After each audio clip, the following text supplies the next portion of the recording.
लेकिन कभी ये जानने की कोशिश नहीं की आप लोगों ने कि घटना के बाद उनके ट्रीटमेंट किसने किया, किस लेवल का ट्रीटमेंट हुआ, कहाँ ट्रीटमेंट हुआ। तो मैं आपको बतला दूँ, तो मुझे लगता है कि पूरी तरह अब स्थिति स्पष्ट हो चुकी है। कहीं किसी तरह की कैजुअलिटी नहीं और कोई छुपाने की बात भी नहीं है, क्योंकि हम उन्हें कोई गलत किया ही नहीं। जो कोचिंग अगल बगल और भी थी, हमारे सब ने मिलकर मानवीय आधार पर यह कार्य किया और इसलिए घटना तो हुई लेकिन कोई कैजुअलिटी नहीं। स्थितियों में बच्चे थे और जो धुआं अचानक बढ़ा, पैनिक हुए बच्चे। अब उसमें लड़के भी कूदे और लड़कियां भी कूदी, शॉर्ट सर्किट हुई और जिसकी वजह से कई सारे मीटरों में आग लगी और उसका धुआं सीधे ऊपर आने लगा। नमस्कार, मेरा नाम है आफरीन खान और आप देख रहे हैं तेज तर्रार।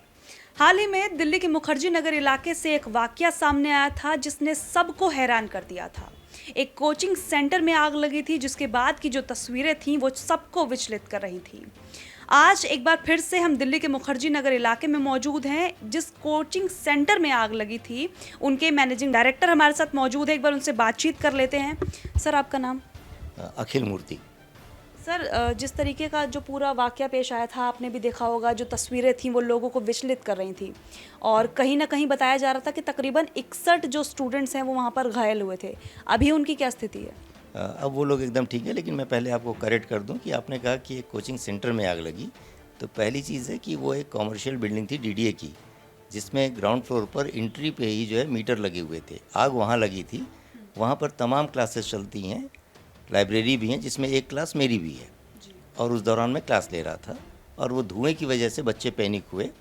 सीढ़ियाँ भी थी वहाँ पर, निकलने के लिए एग्ज़िट का रास्ता भी था, लेकिन चूँकि धुआं अचानक भर गया, बच्चे देख नहीं पाए। मैं खुद वहाँ मौजूद था लास्ट टाइम तक और इस बीच कुछ ग्लासेस तोड़े गए ताकि धुआं निकल सके और इधर सीढ़ियों से बच्चे निकल रहे थे और कुछ बच्चे जो अब नए नए बच्चे थे पैनिक हुए और वो सीढ़ियों से न जाकर उस खिड़कियों में और जो पीछे कुछ वायर्स थे उसको पकड़कर उतरने लगे और उसमें से तमाम बच्चे जो उतर भी गए, कुछ बच्चों के कहीं ना कहीं हाथ छूट गए, वो वायर उस समय गर्म था उसकी वजह से हाथ छूट गए और वो नीचे गिर गए और वो निश्चित तौर पर उनको कुछ इंजरी हुई ऐसी।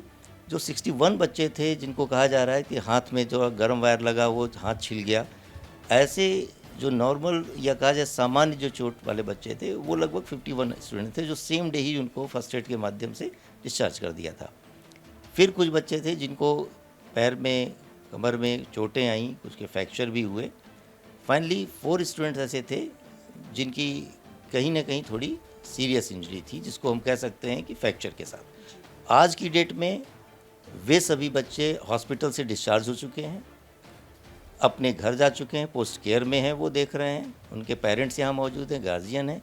और इस दौरान ये चीज़ थी कि घटनाक्रम जो भी रहा हो उसका आप विश्लेषण करिए, आप पत्रकार लोग हैं, लेकिन कभी ये जानने की कोशिश नहीं की आप लोगों ने कि घटना के बाद उनके ट्रीटमेंट किसने किया, किस लेवल का ट्रीटमेंट हुआ, कहाँ ट्रीटमेंट हुआ। तो मैं आपको बतला दूं कि दिल्ली के जो हॉस्पिटल के स्तर पर सर्वोच्च सुविधा संपन्न जगह हैं, जिसको हम गंगा राम कह रहे हैं, जहाँ पर डॉक्टर्स की पूरी टीम है, उनका इलाज वहाँ हुआ और उस पूरे इलाज को संस्कृति ने वहन किया। और इसलिए नहीं, ये बताने की बात है सिर्फ ये कि मानवीय आधार पर जो कार्य हो सकता था उस घटना को तो हम नहीं रोक सकते थे। इन घटना के बाद जो ट्रीटमेंट हो सकता था वो पूरी तरीके से बेहतर हो ताकि किसी भी बच्चे को किसी तरह की कोई स्वास्थ्य संबंधी परेशानी ना हो, वो हमने सुनिश्चित किया। और साथ में हमारे पास पूरे सेफ्टी मेजर्स भी थे। आज की डेट में कहीं पर भी ये नहीं है कि हम धुएं को रोकने के लिए हमारे पास किसी तरीके का मेजर्स हो। हम कॉमर्शियल बिल्डिंग में हमारी क्लासेस हैं, एग्ज़िट पॉइंट है, छत पे निकासी है, हमारे पास स्टाफ इतने हैं और यही वजह है कि तुरंत उनको जो है हम निकट के अस्पतालों में पहुंचाकर फिर फाइनली ट्रीटमेंट शुरू करवा सके। जैसा कि आपने कहा कि किसी मीडिया वाले ने जानने की कोशिश नहीं की, यही वजह है कि आज आपसे मुलाकात की है, जानना चाह रहे हैं, लोगों को बताना चाह रहे हैं जो कुछ भी हुआ था। हालांकि आप धीरे धीरे सारी बातें बता रहे हैं। अब मैं ये जानना चाहूँगी, जब हमने वो खबर की थी, आपने देखी होगी, लोगों ने कहा कि वहाँ पर कोई एग्जिट नहीं था, जैसे कि एंट्रेंस पे सीढ़ियाँ थी, वहीं पर बहुत सारे मीटर थे, वहीं पर आग लगी। हालांकि मैंने देखा नहीं था, जो लोगों ने बताया मैं वो बता रही हूँ। और फिर लोगों ने कहा कि वही एंट्री थी और वही एग्जिट थे और ये सब कुछ वहाँ पर मौजूद बच्चों ने ही कहा। ये सच है बात? आपको मैं बताऊं कि जो डीडीए की बिल्डिंग बनी हुई कमर्शियल कॉम्प्लेक्स हैं, वहाँ पर एंट्री और एग्जिट एक ही है, लेकिन सारे बिल्डिंग्स की छतें एक दूसरे से जुड़ी हुई हैं। हमारी जहाँ क्लास चल रही थी वो 3rd फ्लोर का था, उसके ऊपर छत है, छत पर जाने के लिए सीढ़ियाँ बनी हुई हैं, हम उसको अपना एक एग्ज़िट मानते हैं। और एक बिल्डिंग दूसरी बिल्डिंग से जुड़ी हुई है तो एक एंट्री पॉइंट हो सकता है, दूसरे छत के लिए हम उसको एग्ज़िट मानते हैं। यही वजह है कि उतने बच्चे जो छत से निकले वो सेकेंडरी एग्ज़िट तो होगा। तो इनफैक्ट देखा जाए कि एंट्री डीडीए की बिल्डिंग के कंस्ट्रक्शन में एंट्री और एग्ज़िट एक ही पॉइंट है, लेकिन फिर भी हमने जो छत का पॉइंट है उसको सेकंड एग्ज़िट मानकर वहाँ से बच्चों को बाहर निकाला। और कई बार मतलब जो बच्चे वहाँ पर मौजूद थे उन्होंने कहा कि कोई भी इंतज़ामात नहीं थे आग को मतलब काबू पाने के लिए, जो फायर एक्सटिंग्विशर्स होते वो कुछ चल नहीं रहे थे, क्या ये भी बात सच है? नहीं, ऐसा नहीं है, सारी चीज़ें मौजूद थीं। चूँकि वो कॉमन पैसेज है एंट्री का पॉइंट, जहाँ पर 20 से ज़्यादा मीटर लगे हुए हैं, और कितनी बार आखिर जो डिपार्टमेंट्स हैं उनको सूचित किया गया कि इस मीटर को बाहर निकाल दिया जाए, लेकिन कभी उन्होंने ध्यान नहीं दिया। और आज की डेट में जब अब आग लग गई है तो ये उनको सुनिश्चित करना पड़ेगा कि मीटर के पास आग लगने पर वो बिजली विभाग के लोग सेफ्टी के मेजर्स क्या रखें, और जिनको वे अलॉट कर रहे हैं, जो मीटर जिनके नाम है, उनके ऊपर वो कुछ न कुछ दायित्व तो डालें कि आपको क्या रखना होगा। हमारे पास क्लासरूम के अंतर्गत सेफ्टी मेजर के लिए फायर बॉल भी थे, जो गैस सिलेंडर आप कहते हैं फायर सिलेंडर्स थे वो मौजूद थे। अगर वहाँ किसी भी लेवल पर कोई चिंगारी भी आती तो सेकंड भर नहीं लगता उसको बुझाने में। धुएं को कैसे हम काबू कर सकते हैं? तो सिर्फ धुआं ऊपर गया था तीसरी मंजिल तक, आग जो है नीचे ही फ्लोर पर थी। जी जी, और तमाम वीडियोस भी हैं उसके, आपने देखा होगा कि वो सीढ़ियों के साथ एंट्री करने के साथ ही नीचे ग्राउंड फ्लोर पर तमाम मीटर्स लगे हैं, वहाँ पर वो शॉर्ट सर्किट हुई और जिसकी वजह से कई सारे मीटरों में आग लगी और उसका धुआं सीधे ऊपर आने लगा। ये समस्या थी। एक बात और निकल कर सामने आ रही थी कि एक लड़की जो है गिर गई थी, जिसके सर में बहुत ज़्यादा चोट लगी थी। लोगों ने बहुत गुस्सा दिखाया वहाँ जो स्टूडेंट मौजूद थे कि लड़कियों को भी ऐसे कूद कूद कर अपनी जान बचानी पड़ी। उस लड़की का क्या अपडेट है अब? देखिए, आपको बताएं कि यहाँ पर बात लड़की और लड़का की नहीं है। क्लास के अंदर जिस स्थितियों में बच्चे थे और जो धुआं अचानक बढ़ा, पैनिक हुए बच्चे, अब उसमें लड़के भी कूदे और लड़कियाँ भी कूदी। अब उसी में कुछ लड़कों के भी और लड़कियों के भी हाथ छूट गए, वो कहीं न कहीं घायल हुए, जिसमें अब बच्ची की जो बात कह रही है, चूँकि उसका वीडियोज़ वगैरह आया कि उसका सर पे चोट लगी और सर जो फूटा हुआ था, ब्लड काफ़ी दिख रहा था, तो वो ऊपर की स्किन निकली हुई थी। और फाइनली जब हॉस्पिटल में आने के बाद उसका सीटी स्कैन भी हुआ, एमआरआई भी हुआ, तो अंदर कोई इंजरी नहीं थी।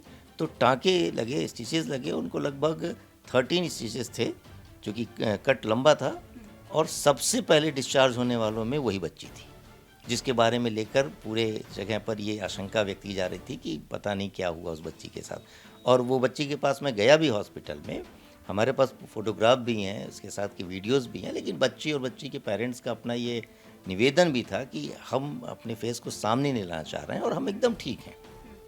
तो वो बच्ची पूरी तरह स्वस्थ है। और वहाँ पर मौजूद कई स्टूडेंट्स ने कहा कि यहाँ पर जितनी कैपेसिटी है उससे ज़्यादा स्टूडेंट्स को अलाउ कर रखा है और इसी वजह से भगदड़ मच गई और निकल नहीं पाए कुछ स्टूडेंट। और यहाँ तक कि कुछ लोगों ने कहा कि अंदर नहीं जाने दिया जा रहा, देखने नहीं दिया जा रहा, जो आंकड़ा है वो छुपाया जा रहा है। कहीं ना कहीं ज़्यादा लोग घायल हैं, या फिर हो सकता है कई लोगों ने ये तक कहा था कि कई लोगों की मृत्यु हो चुकी है, लेकिन उस बात को छुपाने के लिए चेक नहीं करने दिया जा रहा है। इसको लेकर आप कुछ कहना चाहेंगे? देखिए, पहली चीज़ तो आपको बतलाएं कि जब कोई घटना हो जाती है और ये चूँकि कहीं न कहीं नीचे फायर और फिर बच्चे ऊपर से कूदे, क्लिपिंग्स आ रही थी, आपने भी देखा, तो जो पुलिस की अपनी ड्यूटी होती है, दूसरे डिपार्टमेंट्स हैं, एजेंसीज़ हैं, फायर वाले हैं, एम्बुलेंस हैं, वो सब आ जाती हैं और फिर इसके बाद उस घटना को, स्थल को जो है सीज़ किया जाता है कि किसी तरीके के सबूतों से कोई छेड़छाड़ न कर सके। फोरेंसिक कहीं जो जांच होती है उसको भी पूरा करना होता है, इसलिए किसी भी जगह पर ऐसा नहीं होता है कि इवन एक सामान्य से स्तर पर कोई रोड एक्सीडेंट भी होता है तो उसको भी पुलिस अपने कस्टडी में लेकर एक रिमार्क करती है कि यहाँ पर किसी को आने जाने की ज़रूरत नहीं है। तो ये तो एक घटनाक्रम था जहाँ पर ऐसा लग रहा था, इसलिए वो किसी को आने जाने नहीं दे रहे थे। बाकी मृत्यु की खबर और ये बातें, आशंकाएँ हो सकती हैं, जिस तरीके का इंसिडेंट था और जो उतरते हुए कुछ चोट दिखाई गई, उसको देखकर मेरा भी दिल बैठा, लेकिन किसी तरीके की कोई ऐसी कैजुअल्टी नहीं हुई, कोई मृत्यु की बात नहीं थी। और आपको मतलब कहने की ज़रूरत नहीं है, दिल्ली राजधानी क्षेत्र में हैं आप। दिल्ली सरकार के अंतर्गत मौजूद सीएम ने अपना ट्वीट करके बतलाया इस चीज़ को। इस मुखर्जी नगर क्षेत्र के हमारे माननीय सांसद प्रतिनिधि मनोज तिवारी जी ने जो है बाइट दी, उन्होंने स्पष्ट किया। पुलिस फायर जी जो थे अतुल गर्ग जी, उनका आपने स्टेटमेंट सुना। अब इतने सारे लोग जो बता रहे हैं और स्वतः जो है कोर्ट संज्ञान ले रहा है, इसके बावजूद भी कोई ऐसी आशंका रखे कि उसमें ऐसा हुआ, लोगों को जाने नहीं दिया गया, मुझे नहीं लग रहा है कि ये कोचिंग संस्थान इतना जो है कहीं ना कहीं मैनेज करने की दशा में है। और ये लोकतंत्र और देश के अंतर्गत कहीं ना कहीं उसके ऊपर प्रश्न चिन्ह है। तो मुझे लगता है कि पूरी तरह अब स्थिति स्पष्ट हो चुकी है, कहीं किसी तरह की कैजुअलिटी नहीं और कोई छुपाने की बात भी नहीं है, क्योंकि हमने कोई गलत किया ही नहीं। हाँ, ये घटना ज़रूर है, दुर्भाग्यपूर्ण है, और उसमें कहीं ना कहीं हम भी क्लास ले रहे थे और भी संस्थान क्लास ले रहे थे। अब एक क्लास ले रहे थे, चूँकि संस्कृति आईएएस एक ऐसी संस्था है जिसके अंतर्गत तमाम बच्चे पढ़ रहे हैं, अलग अलग क्लासेज उनकी चल रही हैं, उनकी शाखाएं अलग अलग हैं, तो नाम ज़्यादा हो गया, इसलिए कहीं ना कहीं आशंकाएं हमारे ऊपर ज़्यादा आ गई।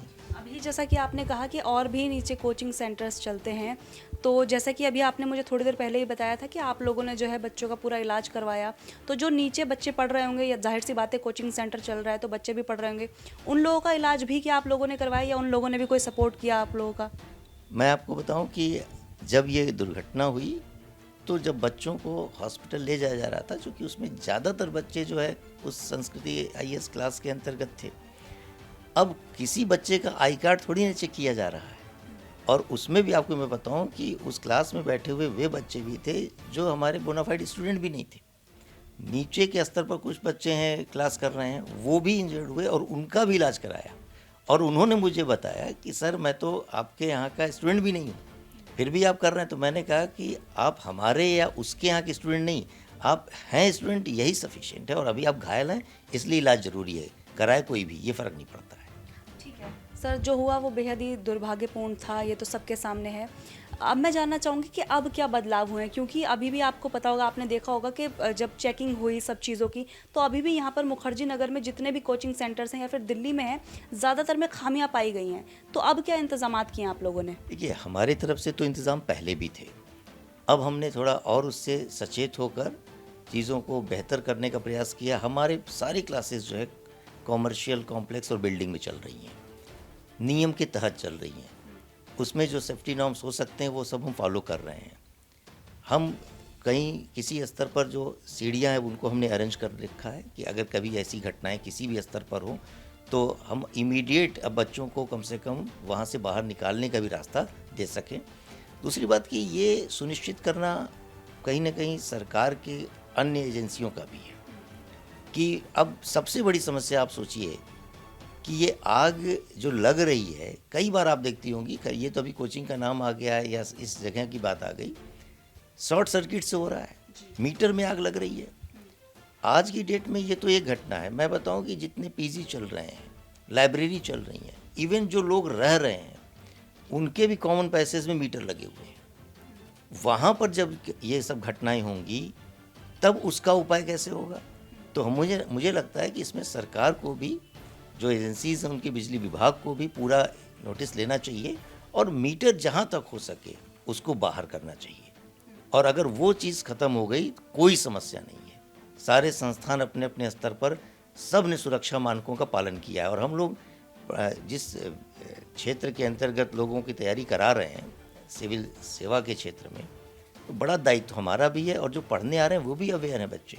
तो इसलिए कहीं पर भी सुरक्षा से कोई चूक नहीं है।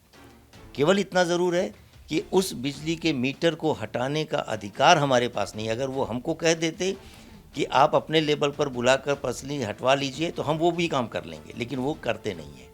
ये काम उन्हीं को करना पड़ेगा, बगैर उनकी अनुमति के ये काम होगा नहीं। जहाँ जहाँ हमारे कुछ ऐसे पैनल्स लगे हुए थे, हम उन पैनल्स को और ज़्यादा सेफ्टी के साथ शिफ्ट कर दिए हैं।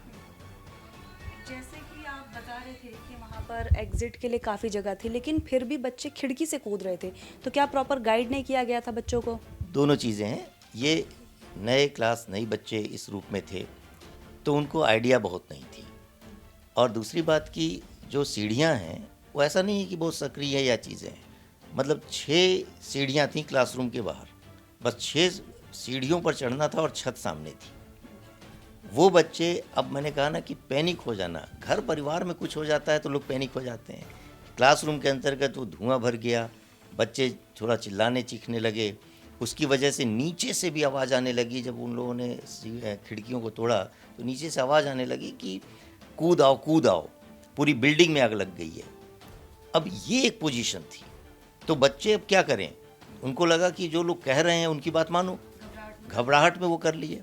और आपको बताएं कि कुछ स्थितियां तो ऐसी दर्दनाक हुई हैं जिनको मैं मतलब बताना चाहूँगा। एक बच्चे ने शेयर किया इस चीज़ को लेकर, उसकी दुर्घटना का कारण कहीं ना कहीं एक क्राउड, और जो आप मन स्थिति समझ सकती हैं कि वो उतर रही थी, बच्चे भी साथ में थे, एक दूसरे को कोई पकड़ रहा है, उसकी जो है ना शर्ट्स की ये कहा जाए कि किसी ने पकड़ा बचाव के संदर्भ में, तो वो ऊपर खिंच गई। अब नीचे से लोग वीडियो बना रहे हैं, तो उसको लगा बच्ची को कि हमारा टॉप कहीं ऊपर ना जाए और ये वीडियो बन जाएगा तो मेरे लिए बड़ा मुश्किल हो जाएगा। वो अब सोचिए ज़रा आप कि एक तो पैनिक हो ही चुकी थी, ऊपर से उतर रही है, और नीचे से इस दशाओं को देखकर उसका हाथ छूट गया और वो गिर गई। तो ये भी है कि भीड़ को भी कहीं ना कहीं थोड़ा सा अपने अनुशासन में, खैर मैं भीड़ को दोष नहीं दे सकता, उस मनोविज्ञान का होता है। आज के सोशल मीडिया के दौर में सबको लगता है कि सबसे पहले वही वो वीडियो कवर करे और कहीं ना कहीं वायरल करे। तो जितने लोग वहाँ पर वीडियो बना रहे थे, वो नीचे से अगर बच्चों को जो है उतरते समय एक कहीं सहारा देते, चेन बनाते, तो शायद वो भी इंजरी कम होती। स्थानीय लोगों ने फिर किया काफ़ी हद तक, कहीं ना कहीं से कुछ लोग अगल बगल गद्दे ले आए, कुछ के लिए था कि उन्होंने कर्टन्स वगैरह को लगाया ताकि कोई अगर गिर जाए तो कोई दिक्कत ना आए। मैं आपको बताऊं कि सारे लोगों के सामूहिक प्रयास से, स्थानीय लोगों के प्रयास से, और जो कोचिंग अगल बगल और भी थी, हमारे सब ने मिलकर मानवीय आधार पर यह कार्य किया, और इसलिए घटना तो हुई लेकिन कोई कैजुअलिटी नहीं हो पाई। एक खबर और सुनी थी जब मैं वो खबर कवर कर रही थी, कुछ पेरेंट्स भी वहाँ पर मिले जिन्होंने कहा कि उनके जो परिजन हैं वो मिसिंग है वहाँ से। इस बात को लेकर आप कुछ कहना चाहेंगे? देखिए, इमीडिएट हो सकता हो कि उस समय के संदर्भ में किसी पेरेंट्स से किसी अपने बच्चे की बात ना हो पा रही हो, तो उसको इमीडिएट मिसिंग कहना ठीक नहीं है। कई बार होता है कि हमारे घर परिवार के सदस्य होते हैं, कहीं कहीं उस समय हो सकता हो कि इस आपाधापी में उनका फ़ोन गिर गया हो, इस दौरान कहीं ना कहीं हो सकता हो कि फ़ोन डिस्चार्ज हो गया हो, बात ना हो पा रही हो। क्योंकि घटना घट चुकी थी तो उसको उससे कनेक्ट कर लिया गया, अदरवाइज़ मिसिंग जैसी कोई बात नहीं थी। सभी बच्चे सभी रूप में सुरक्षित हैं और बातचीत हुई, फिर हमारे पास ऑफिस खुल गया, कहीं किसी तरीके की कोई ऐसी बात लेकर कोई गार्जियन आया भी नहीं। इस पूरे घटनाक्रम को लेकर राजनीति भी बहुत ज़्यादा देखने को मिली। कई पार्टीज़ के जो नेता हैं वो आपने देखा ही होगा, एक दूसरे पर आरोप प्रत्यारोप भी लगा रहे थे। कईयों ने कहा कि कुछ मिली भगत है एमसीडी की, किसी ने कहा दिल्ली सरकार की, इसी वजह से जो खामियां वो पाई गई हैं, लेकिन आज तक एक्शन नहीं हुआ, इतना समय हो गया है। देखिए, राजनीति क्या है वो राजनीति करने वाले जाने। हम तो इन सारी चीज़ों को लेकर केवल ईश्वर को एक बात के लिए धन्यवाद और शुक्रिया अदा कर रहे हैं कि सभी बच्चों का जीवन सुरक्षित है। बाकी व्याख्याएं अलग अलग करने वाले करते रहें, उसके बारे में हम कुछ नहीं बोल सकते। बहुत बहुत शुक्रिया आपका ये पूरी जानकारी हमारे लिए लाने के लिए, और जो भी चीज़ें थी, क्योंकि घटनाक्रम आपने देखा था बेहद ही दुखद था। किस तरीके से वीडियोस वायरल हो रही थी सोशल मीडिया पर, कई बच्चों की जो है इंजरी की खबरें सामने आई थी। हालांकि वहां पर मौजूद कई लोगों ने क्या कुछ कहा था वो आपके सामने है। कईयों ने कहा कि आंकड़ा छुपाया जा रहा है, कईयों ने कहा कि इसलिए नहीं दिखाया जा रहा क्योंकि वहाँ पर किसी की मृत्यु हुई है। लेकिन यहाँ पर इन लोगों का क्या कुछ कहना है वो भी आपको दिखा दिया है साफ तौर पर। जो भी चीज़ें थी वो आपके सामने है। जो भी सवाल शायद आप लोगों के मन में उस दिन रह गए होंगे उस खबर को देखने के बाद, आज शायद उन सवालों के जो जवाब हैं वो आप लोगों को मिल गए होंगे। और इस पूरे घटनाक्रम को लेकर और आज की इस खबर को लेकर आपकी जो कुछ भी राय है आप हमारे साथ कमेंट बॉक्स में ज़रूर शेयर करिएगा। दिल्ली से कैमरा पर्सन जगजीत सिंह के साथ मैं आफरीन खान। अगर आपको हमारी ये वीडियो पसंद आई हो तो इसे लाइक एंड शेयर करना बिल्कुल भी ना भूलें। इसके साथ ही हमारे चैनल तेज तरार को जरूर सब्सक्राइब करें, और हाँ, बेल आइकन को दबाना बिल्कुल भी मत भूलिएगा, जिससे दिल्ली से जुड़ी तमाम खबरों की नोटिफिकेशन सबसे पहले आप तक पहुंचे।